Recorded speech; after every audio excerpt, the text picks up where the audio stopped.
Behold, a new studio setup. What's going on, guys? We are back in my office where I usually record my YouTube videos. Over the past week, I've been busy setting up an at-home photography studio with a seamless backdrop. It's nothing big. It's actually a very small setup, very simple.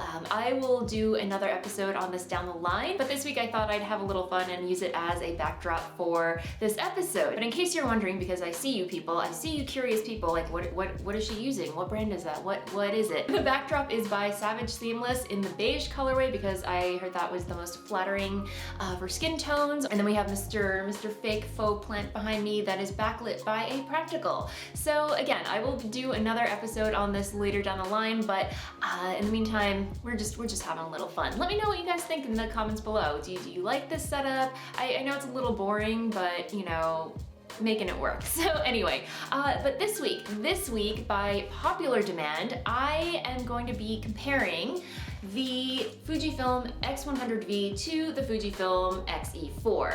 I got quite a few comments requesting that I compare and contrast / review these two cameras. And no, I'm not sponsored by Fuji. I purchased both of these cameras with my own hard-earned cash.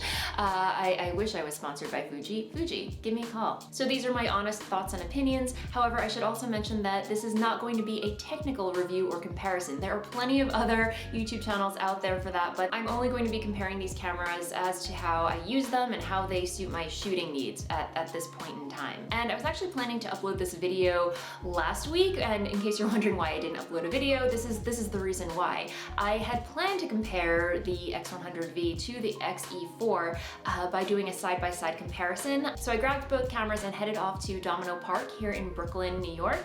And it's actually a really cool place because it was very iconic, but several years ago they decided to convert it into a residential building and waterfront park. If you're familiar with the High Line in Manhattan, it has that kind of vibe, but it's not in Manhattan. You're not in a big city. You get a great view of Manhattan, if that makes any sense. Anyway, I digress. The plan was, again, to do a side-by-side comparison. I would walk the full length of the park shooting photos using only the X100V, and then on the way back, I would shoot photos using the XE4. However, my plan was foiled by the weather. Because if you're not familiar, the X100V can be weather sealed. On the other hand, the XE4 is not weather sealed. So I only managed to get photos with the X100V at Domino Park before it started raining and hailing. Yeah, it hailed. I still managed to get out with that XE4 and get some photos later on during the week, so I do have some street photos to share with you when it comes to this camera. When it comes to comparing these two cameras, I think a good place to start is to talk about why I even purchased the X100V and the XE4 in the first place. But first, let's see if YouTube wants to show us a commercial. And welcome back. Okay, why did I purchase the Fujifilm X100V? Actually, this was my very first Fujifilm camera, and at the time, I was shooting videos like these with the Sony a6600. I was a Canon user, I was a Sony user. I've talked endlessly about this on previous episodes about just, you know, the user experience and the color science of Sony. It's just not the system for me. Your mileage may vary. So I did a little research, and Fuji came on my radar, and you know, I just really wanted a camera to inspire me to get out and shoot, especially since I really wanted to try my hand at street photography. And at the time, the Fuji X100V just seemed to tick all of the boxes. I mean, look at it, it's so cute, tiny, compact, and I really did appreciate the fact that I had a fixed focal length. Me personally, I love a good challenge, and I love the idea of being challenged to shoot with solely a 23mm lens, or you know, a 35mm equivalent on a full frame camera. Yeah, it spoke to me. So you know, after watching review after review after review, I'm just like, it's gotta come home to me. So that is why I purchased this camera. Let's go over the pros. What do I like about this camera? For one, I love that it is small, tiny, compact. I love the fixed lens because it really challenges my creativity, knowing that I'm gonna go out and shoot and have to get great photos at 23mm or a 35mm equivalent. You know, it's a great exercise in learning composition and just, you know, honing my street photography skills. And then, yeah, let's talk about the fact that it's weather sealed, with the caveat that it only comes partially weather sealed. If you want to completely weather seal it or make it weather resistant, you have to invest in a separate filter for that, which I've done here. So I will link to all those components below if you want to take a look at those for yourself if you're considering purchasing the X100V.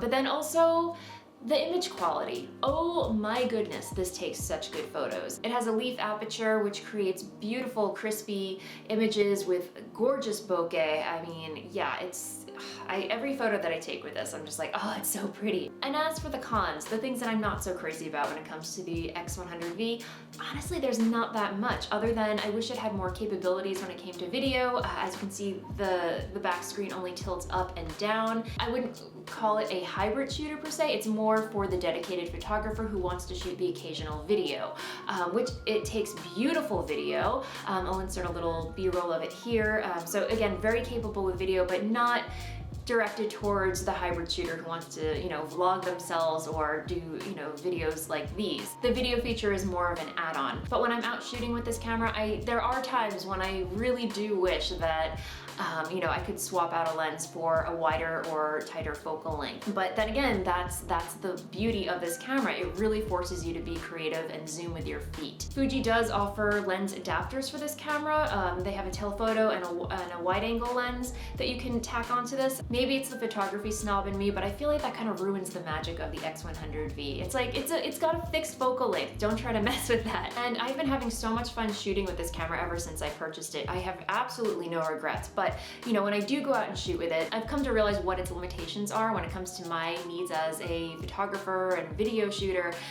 So enter the release of the Fujifilm X-E4. Clearly, I had already fallen in love with the Fuji ecosystem. I mean, after purchasing the X100V, I quickly purchased the Fujifilm X-T4, which is what I'm currently shooting on now. But I wanted a B cam that could act as a sidekick to the X-T4 and also double as a grab-and-go vlogging camera slash photography camera. And I know I said when it comes to the X100V, I love the challenge of shooting with only one focal length. While I do appreciate that challenge, I want the option occasionally to swap out lenses. So when I have been going out shooting street photography with the X-E4, I've been gravitating towards my Fujinon 50mm f2 and the 14mm f2.8, which is a newish lens to my collection, which I'll talk about in the future. And then also the kit lens, the 15 to 50mm kit lens that takes surprisingly beautiful, crispy photos. I mean, when you think of a kit lens, you automatically think of, you know, the cheapo lens that comes with the expensive camera that you just bought. So,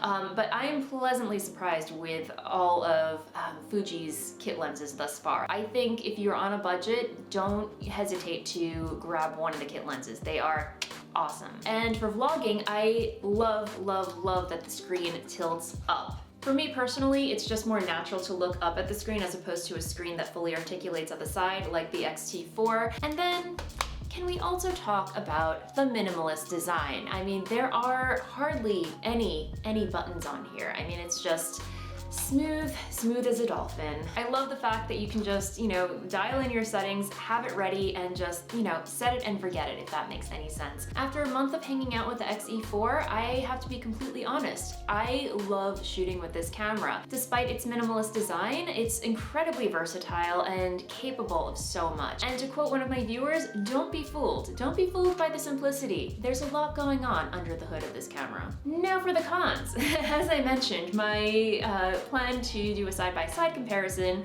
you know, shooting the same photos in the same area, environment, did not go to plan because of said weather conditions. So, you know, when it started to rain, I could not continue shooting with this, so that said, this is not weather sealed, which again, I don't usually enjoy shooting out in the rain or the snow, so it wasn't a deal breaker for me. I do sort of wish that there was a little grip to hold on to here, and then I wish they also included a focus mode button at the side like they do on most Fuji cameras, but you know, again, for everything this camera can do for me, I am willing to forego those features. Let's get hypothetical for a moment. Let's say the XE4 was released the same time as the X100V. Which one would I purchase if I had to decide? This is really difficult because, well, actually it's not difficult because, you know, at the time when I did purchase the X100V, I was new to the Fuji ecosystem. I was just dipping my toes into it, and I wanted a camera that would basically inspire me to get out and about. And there's no doubt that the X100V was my gateway drug into the Fuji ecosystem. I mean, clearly I loved it because I purchased the X-E4 right after. But after coming to know and love the Fuji ecosystem, you know, when it comes to my needs as a hybrid shooter, if I had to make the decision today, honestly, I would go with the XE4. It just suits all of my needs. It's a great all-around versatile camera that just makes my heart sing. So then that begs the question, where does the X100V fit into my life now? Don't get me wrong, I absolutely love the X100V. That is not going anywhere. It's basically become my high quality fun camera. It's the one that I reach for when I'm going on date night with my husband or we're going for a walk, you know, and I plan to, you know, when things start opening up again, you know, and family and friends are able to get together, you bet your ass that thing is coming with me to barbecues, family events, parties.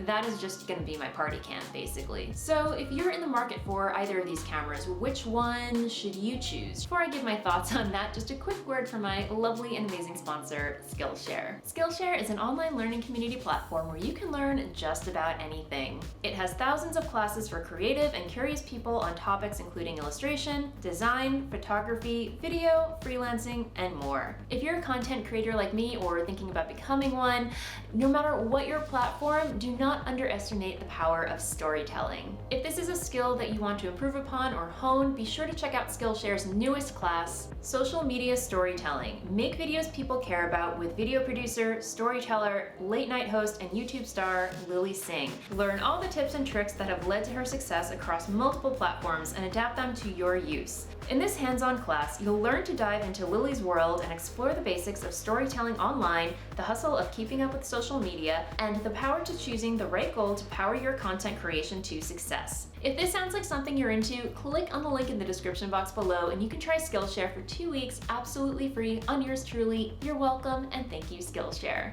Alright, so you're still on the fence. Which camera should you choose? I mean, this is a question that I cannot answer personally for you. You have to look within and figure out what your photography needs are. I mean, ask yourself, are you first and foremost a photographer?